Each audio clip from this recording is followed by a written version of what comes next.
ধর্ষিতাদের সাজা হতে হবে, ধর্ষকের কেন খোঁজ? সমাজ বলেছে ঘরে রবে নারী, কেন তারা বের হয় রোজ?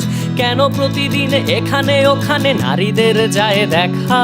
কেনই বা তারা সন্ধে বেলায় বের হয় পথে একা?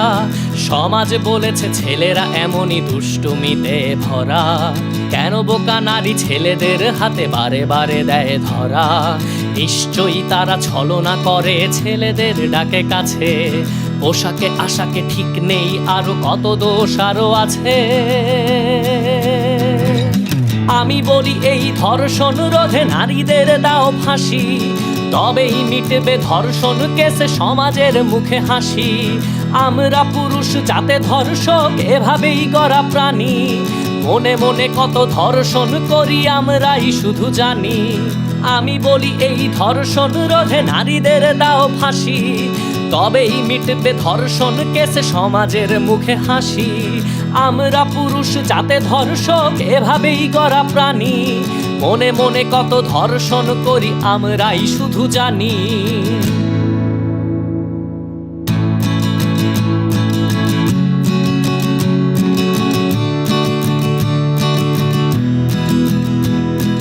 শুধু একটু সাহসের অভাব, তাই পারি না জোরে ধরে নিয়ে যেতে প্রতিদিন আমি যাকে ইচ্ছা করে।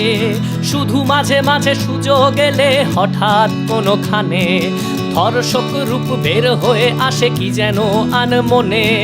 কি এমন দোষ বুঝেই পাই না, এত কেন কথা হয়?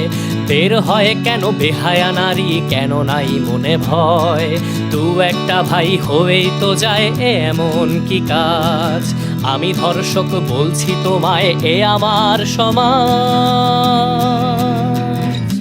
এই যে মেয়ে আর কটা দিন প্রস্তুতি নিয়ে রাখো, তোমার ছেলে ধর্ষক হবে তুমি নিশ্চিত থাকো। তখন তুমি তার পাশে থেকে রক্ষা করো তাকে, ধর্ষিতারই সাজা হয় যেন ছেলে নিরাপদ থাকে। আমি বলি এই ধর্ষণ রোধে নারীদের দাও ফাঁসি, তবেই মিটবে ধর্ষণ কেসে সমাজের মুখে হাসি। আমরা পুরুষ যাতে ধর্ষক এভাবেই গড়া প্রাণী, মনে মনে কত ধর্ষণ করি আমরাই শুধু জানি। মনে মনে কত ধর্ষণ করি আমরাই শুধু জানি। মনে মনে কত ধর্ষণ করি আমরাই শুধু জানি।